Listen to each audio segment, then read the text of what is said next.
morning, everyone. We're doing a live feed right now with a mom, Khlood. This is some story. These stories, boy, I tell you, they just get, I don't know if I can't use really the terminology, they get better and better, because I think they get worse and worse. It's unbelievable. We're doing this on an emergency basis right now. This is a Contra Costa California case. And that's actually one of the main areas where we air the show. So we're getting this recorded and hopefully edited as quickly as possible. So we're going to see if we can push this through in California to get this on the air there as soon as possible. But this mom does have court tomorrow, so we rushed and we squeezed her into the schedule tonight. We have a couple of advocates standing by to tell this story. I don't even know, I am just floored with this one. And what we're seeing, besides the initial abuses that occur from, you know, just the patterns of abuse, and then the logarithmic dominoes effect of abuse that continues to occur. You know, one bad decision back here brings further bad decisions that just continue to go into the years. And you've been seeing that, guys, with all the interviews that we've been doing. I can't even say which one is worse because they're all utterly insane. There is no rhyme or reason. There is no, I mean, you just have to hear this story. I am literally blown away. You've probably seen this all over Facebook. And I would like to ask all of you that can to please share this, because we need to get this out tonight really quickly. This is an emergency for this mother. I don't even want to say it, like to terminate her rights tomorrow, which we're doing everything we can, including praying, because we know that God answers prayers. And mom is nodding. And again, it blows my mind how many of us are just people of faith that are a part of this, because I know that God is God is the King of Kings, and He is the ultimate judge here. But we just please everybody pray and share this, because we need this to go massively viral now. Okay. So here I'm going to put on Collude, and she's going to tell her story, and as we ask some questions here. Welcome tonight for being on with us. And actually, if you could even show that that board that you have there to the audience that you made. This is kidnapped and tormented in Contra Costa, did you say County CPS? Kidnapped and tormented by Contra Costa County CPS, and essentially was taken right off of the bosom of me in a courtroom, in the court of law. This is my little boy, Sushi Wooshie, and this is the most beloved aspect of my life. He is the reason I breathe. I am broken without him. I was told to produce my child in a courtroom, and ultimately, I was told to not remove him from that courtroom without the CPS worker returning. And when she returned, she had said that my family had kept Yosef from the court, and that I was not producing my son, and that I was a flight risk, and that Yosef needed to be removed from my custody in order to be protected. And from that day of January 21st, 2016, he was removed, never to return. Yosef is 3 years old now, and the court is recommending a closed adoption for Yosef, and having no interaction for me with my son in the future. And I just don't know of anything more unhuman than that. It is absolutely inhuman. We're gonna actually, what I would like to do real quick, Khlood, I'm going to actually show your video real quick so everybody can see what we all have seen, and many of you have already seen, is the love in this family. Let me just get this up for you guys to see.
for the sake of time, you guys can watch the rest of that on her page that is tagged here.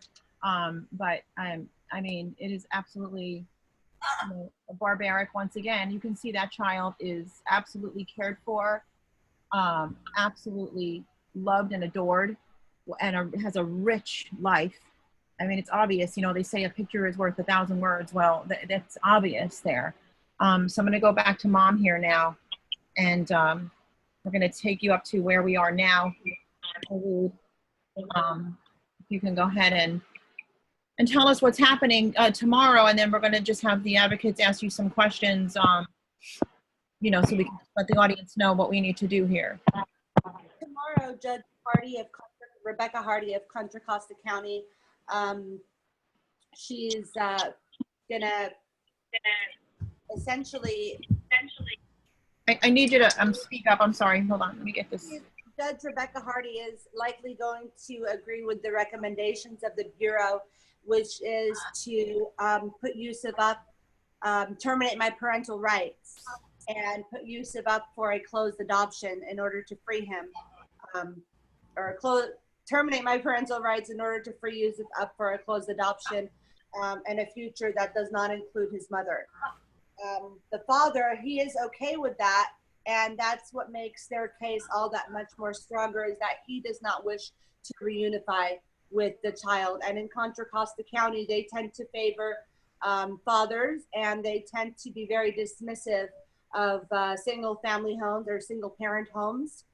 And in my case, I think it has a lot to do with discrimination. I think there's a lot of cultural discrimination in that I am a Palestinian American, and also a lot of liberal discrimination in that I am a Berkeleyan, and I am very, as they say, and they've touched on it many times in the court, is that the mother is extremely eccentric, and they find that to be very problematic because she puts her needs before that of her child's needs. And they say that they don't. Judge Hardie has said to me when they terminated reunification services, is that we believe that Khlood Salah, you know, she said to me, I want you to pay attention to what I'm saying.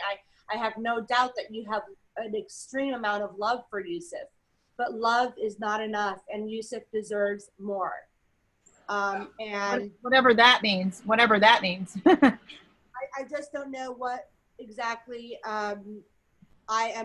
I've done everything they told me to do. So they asked me to do 6 months of drug testing. I've done that. There's over 20 tests. Everything has shown nothing, negative, everything. I've done weekly therapy over the course of a year and a half, dialectical behavioral therapy. The county recommended dialectical behavioral therapy, but when it came time, it's a very costly form of therapy, one of the most expensive form of therapies. And you have to have a certain number or a certain level of prerequisites and a certain level of understanding of your own like personality and where you come from and therapeutic education in order to be a candidate for this kind of therapy. And so I don't have any psychosis. I am just a regular human being with regular human problems that everybody has. Nobody is immune from the triumphs and tribulations of this world. And so right. They've asked also that I relocate from my home in Moraga. They actually put me down as being homeless. I've never been homeless a day in my life. You can see that. I've never been homeless. I always provide very well for my children. I've always provided very well for Yosef. I own my own company. I don't have an ability to care for myself or that of a child. And I have support. I have a good support system. Mm-hmm. And this is not a third world country. We have an abundance of support in this country, in the private sector, in the public sector. And I'm resourceful. I take advantage of all these things. They've also recommended that I respect the decision of the father in that he does not want to reunify with his child. That is actually a part of my case plan, to respect the decision of Mr. Green. And to treat others with respect, which is, as we know, a very ambiguous and an unmeasurable intervention.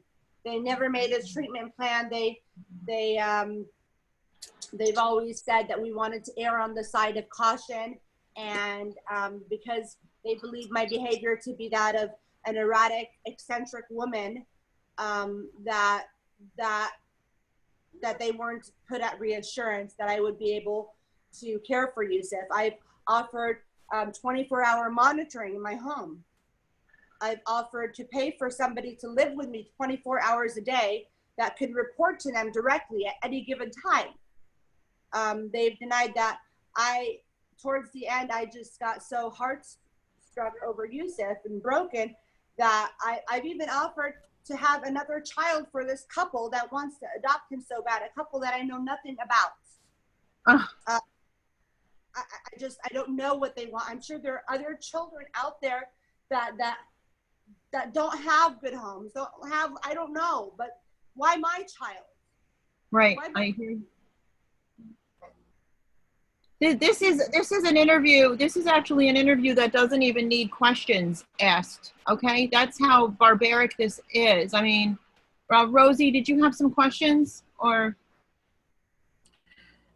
Yes, I was asking about that they at the time of when the landlord had made that false allegation, did they also have that up as a written report and investigated with that? It's just it can't be done hearsay. Did they investigate her? Did they do anything?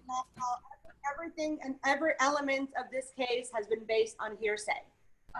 Every erroneous element, every allegation has been based on hearsay. And they say that in the juvenile dependency laws of California, that hearsay is admissible.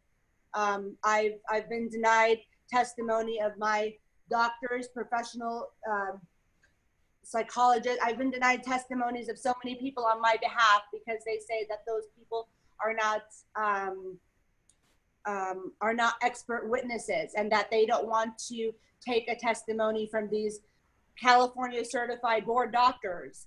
But the testimony that they did rely on is a psychological evaluation that was conducted by an intern who was still a student and had no supervision. An intern? An intern over a doctor.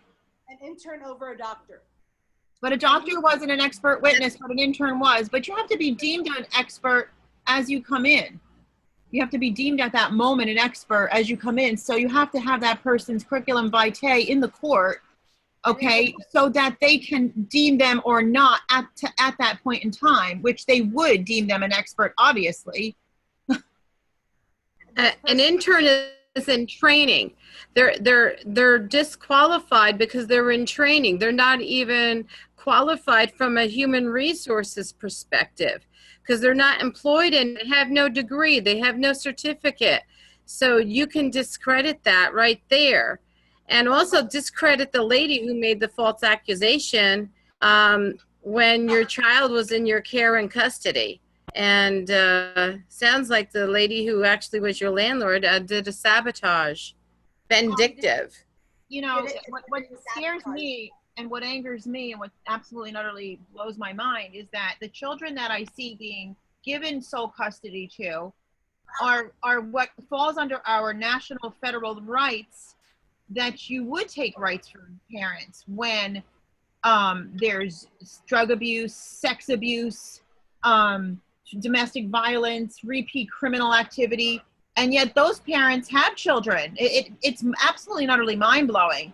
And here they are doing this to you. I don't know, I have my mediator on here. Did you have any questions to ask? Oh, yes. Hi. This is Laura Thompson. Go ahead.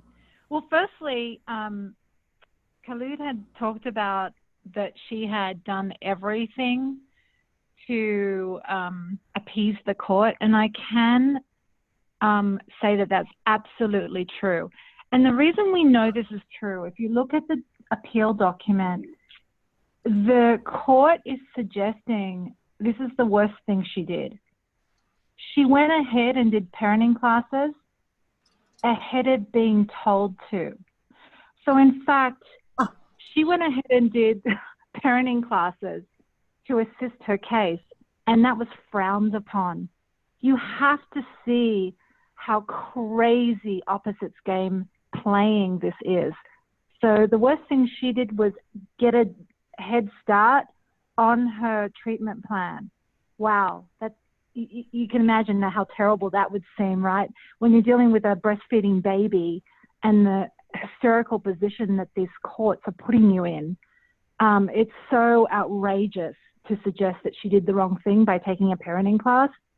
And then in order to distract her from what she probably should be doing, let's put her in another parenting plan because she did it wrong somehow. The other thing is, you know, she talked about a support system. She has 5 sisters and grandmother. They were all there to assist her. And if in fact this dependency goal is to return home, then why were they in no way utilized? Actually, they were told that they had to perform, like jump through hoops and do background checks. Mm-hmm. How is that in any way even lawful? They're not applying for a job. They're looking after if they don't have, you know, a history of anything, just as the judge is sitting upon watching over these proceedings, we're not thinking that the judge has a criminal record. And quite frankly, now that I've seen the records, I would question whether this judge actually should be there to judge anybody. Anyway, that's my thoughts. We question that about numerous judges, how they're actually in these positions, just abusing power like this over and over again. It's absolutely diabolically sick. I'm going to show this other piece. You guys are going to have your minds blown when you see this one. Let me just, actually, if you can, Laura, send me that piece again so I can pop that up on the screen, the transcript. And while we're waiting on that, I'm going to ask if Rosie has a question here. Go ahead.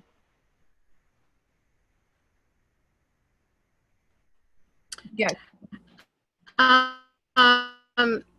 Just in my dealings with courtrooms, look up the names of the actual attorneys and see if they have been also in reprimand or have been benched in any disciplinary actions, because I caught one attorney actually disbarred and practicing law when he was disbarred. So just text me the information on who they are, and I'm going to look up them and see what I could find and dig a little deeper. Yeah, and actually on that note, because somebody just actually asked it too, and I'm going to what do you call it? I'm going to pull this up here, this transcript in a minute. But before I do, tell the audience, Khlood, about what your attorney has told you. So I want to. My present attorney, who is court appointed, because I went through all my resources paying for private attorneys, and then they put pressure on my private attorney to not present her case adequately. That she couldn't. This is Veronica Pinella, the second private attorney that I had, and that she couldn't present evidence or include evidence or show video footage of my interaction with Yosef, which would basically shut off all their allegations against me, because they kept on producing all these erroneous allegations that even in the visits I was not giving Yosef attention, and that Yosef wasn't connected with me, and that I was forced breastfeeding my child. So then the attorney that I currently have, her name is Pamela Galliani, and she, from my understanding, has actually worked for the Bureau. This is what another attorney has told me. I don't know, but she's a part of the Legal Aid Society, of Contra Costa County. And I've been reaching out to her since she's taken the case. I asked that she not be appointed. I asked to represent myself instead of her, because I had her previously on the case when they put a jurisdiction report, and she was insisting that I agree to the allegations. And she said to me, and I will never forget it, just throw them the bone. And I told her, Miss Galliani, I cannot throw them the bone because I did not put my son at risk. I do not agree with these allegations. She's like, well, you know, they have your child. They have you by the balls, Collude. So just agree, and this will all go, you know, like you'll appeal to the judge, who was Judge Leitner at the time, and you'll appease the courts and the bureau, and they'd be more apt to giving you back your child. And so I hold that right there. Hold that right there. I know you're probably all thinking the same thing. So basically what they're saying is if you agree to what this false, and we talked about this over and over again, you didn't steal the cookies, but you have to admit that you stole the cookies, even though you didn't steal them. So you have to lie to appease the judge. Who the hell is the judge? Okay, I got to lie to appease the judge, so you might give me back my child. But you guess what else you might do?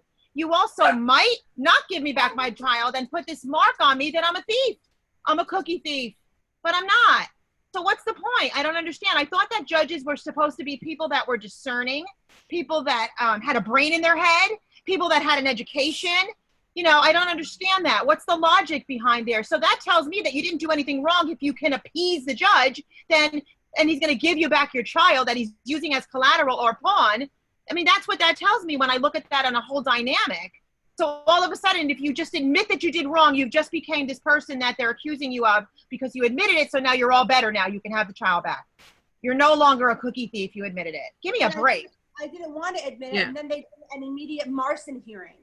A Marson hearing, an ex parte Marson hearing, which is to say that I can't represent myself or I can't answer on my own behalf in the courtroom. And the Judge Leitner told me, maybe you need to take a moment to think about what the implications are if I find you guilty of not being able to, if I approve this ex parte, which would mean that I couldn't answer on my own behalf, that the county would, that they would appoint me somebody to make decisions on my behalf. I'm a very educated, very, very clear-minded young lady. I have nothing, there is no reason that I would need somebody to translate for me what my feelings and what my convictions are. They do it all the time. And so I was told that I needed to agree, and the judge put me outside for 15 minutes with my attorney, made me come back and agree to the allegations. And my attorney said, this is the best I'm going to get, and that it needed to be done there and then. I said that I wanted another attorney, that I don't agree with this, that Yosef is more important than the time of the court to finish this jurisdiction hearing. And I don't even reside in Contra Costa County. I'm from Berkeley, California. I only lived there for three weeks. It was not even, it was only there for a few months. I'm from Berkeley. And so I didn't want to agree to the jurisdiction report because I'm an Alameda County citizen. But that's what they did. So you mean to tell me this all started in Alameda County rather than Contra Costa? Yes, I was living in Alameda County when they asked me to bring in my child. And they detained him in Contra Costa County and insisted that they had jurisdiction over my son. My move to Moraga was I was only there for 2 months when the landlady didn't want to do the repairs to the unit, which is why she made those false allegations to try to evict me out of the unit. And she succeeded in that. But in doing so, she also succeeded in ruining my entire life. Rosie. Now, your case should be in Alameda County. That's where the origin was. And that's where it should have not hopped over to Contra Costa County. No, it's not. It's a jurisdictional issue too, on top of it.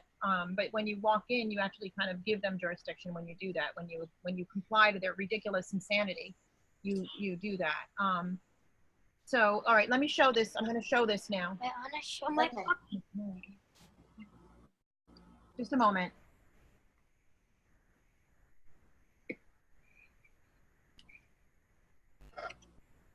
Hi, Chase. All right, just a moment. I'm going to pull this up. I have no way of pulling it up. It needs to be sent again. I'm sorry. Could you please send it one more time so I can show this? It goes away and I can't get it. We want you to see this transcript because there's way more to even this story. Way more to this story than even what we're telling you. There's a whole lot more to this, but I do need that transcript again because there's more to this as well. This is a portion of a transcript.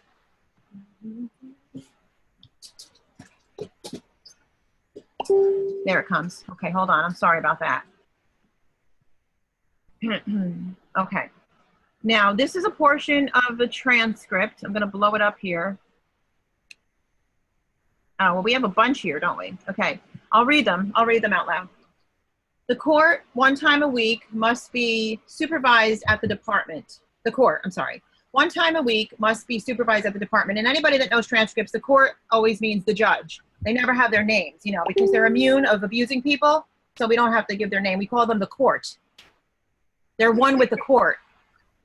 If the mother does not behave well at the department, I do not want this child upset in any way, and the visit will be canceled.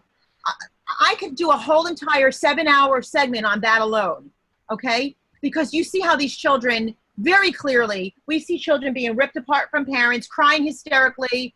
I'm sorry, did anybody think about how upset they were when you ripped children from their mother's breasts? Or how about how upset they are when they're being ripped away from their parent and they're not wanting to go based on hearsay or based on some moron judge's despicable rendering in a decision that he doesn't even know the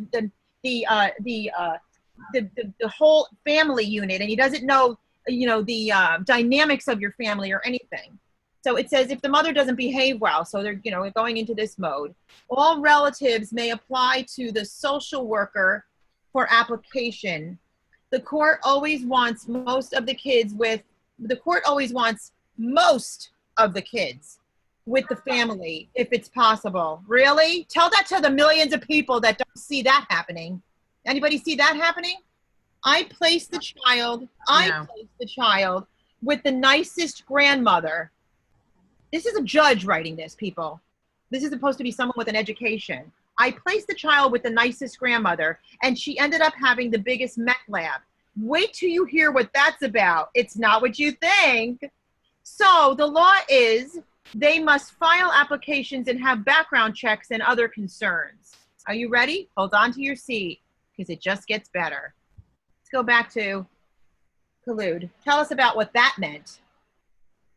That meant because my mother stood up in the court, everybody did not anticipate that Yosef would be taken away at all. My mother stood up when they said, we're detaining this child, and said, I am the grandmother. I want my grandson. I would like my grandson to be with me. And she was shushed and then shunned out of the court when she was outraged. When she was trying to explain that she can provide a home. She has a home, and her son lives with her, and her son, we can provide a nurturing home. And then my other sister stood up, and my other sister stood up, and my other sister stood up, and my other sister stood up. We had 4 maternal aunts in the courtroom, one of which lives in Beverly Hills, one lives in Solana Beach, one lives in Carlsbad, and the other one lives in Fremont, California, which is very proximal to Contra Costa County. So let me ask you something before you go any further. How many of them have meth labs in their house? Nobody has meth labs. Of course not. So where did that come from? This is the best part of it. In her transcript, mind you, in her transcript. Go ahead. I don't know what the meth lab had to do with anything, but the judge said she needed to not be able to she doesn't give children to their maternal grandmothers because she did it one time before and somebody turned out to have a meth lab. I don't know who this person is. Okay, so now, did you guys hear that? Hold on a minute. This judge puts in her transcript on record on her transcript. Now, you just read that. I just read that little spot right there. And I've always told the story before. I was driving down the street one day. It was raining. And there was a big sign and a big horse farm. And the sign said free horse. So I'm like, wow, really? So I back up my car and I read the rest of the sign and it said free horse manure. Okay, big difference. Would you like a free horse or would you like a pile of shit? So basically, when you read a portion of a transcript like that, you read a portion of a transcript, and I don't care who you are, you're going to go, oh, come on, I know why this mother lost her children. Her whole family has meth labs in their house. Okay? Right? What would you think? Why would you even put that in there?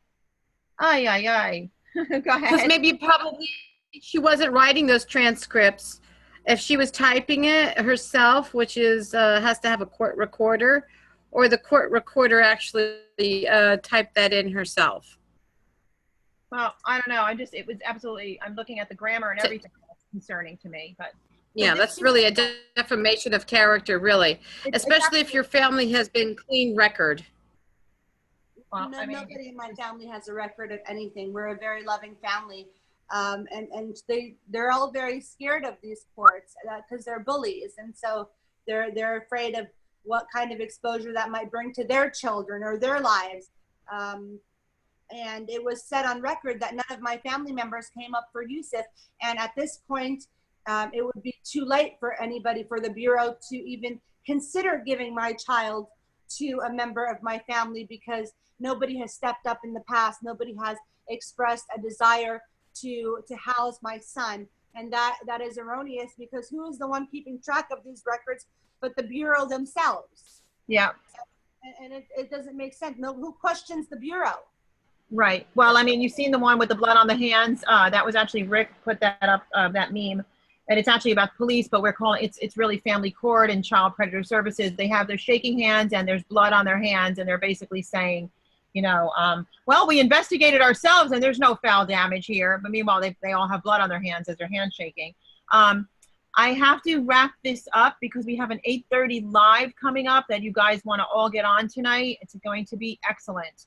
But I would like everybody here, and thank you for all of you that are sharing and watching this. If you can please be at the courthouse, I'm going to have her tell you where it is. If anybody can be there with her, if you can get inside and court watch, if you can take your clipboards, anything you could do, support this mother, pray for this mom and this child. This child obviously belongs back with his mom. The damages are unbelievable to the child and the mother and the family, the extended family. So Mom, tell us where they can go tomorrow to support you, what time, and so on. Tomorrow at 9 a.m. at 640 Ignacio Avenue in Walnut Creek at the Contra Costa County Superior Courthouse. It should be in Department 15. I understand that's on the second floor. Judge Rebecca Hardie, and I understand that members from the PAC group, Parents Against Court Corruptions of San Francisco, they will be there in protest. Good. This is just a great injustice, and any support that I can get. I will never quit the fight for Yosef. Yosef belongs with his mother. He belongs with me. Thank you so much for having me. Yeah, thank you for telling your story. And so we would like everybody to please go there and support her. 9 a.m. Get there with your signs. Just get there with your bodies. You know, be there tomorrow, and let's support Yosef. Actually, if you just can speak another bit, because it's activated by your voice, so they can see that again, and you can. If you guys can come to the courtroom tomorrow at 9 a.m. It's going to be in Walnut Creek at 640 Ignacio Avenue. We're going to be in protest for the recommendations that are very likely going to be incorporated by the courts, which is for Yosef to be put up for a permanency at closed adoption. And this is going to be a forced adoption. Forced adoption is not, he comes from a loving family. He deserves to be with his family. I can provide for Yosef. I have a very good support network, and he belongs home with me. He belongs home. He belongs with you. And I'm just thinking again about that transcript. It's contradicting itself. They want to put the children with family first. They don't like to do that, but we're not going to, because they just might have a meth lab. All right, everybody. Thank you so much. God bless you, Mom. We're going to be praying for you. God is the God of miracles. You know that.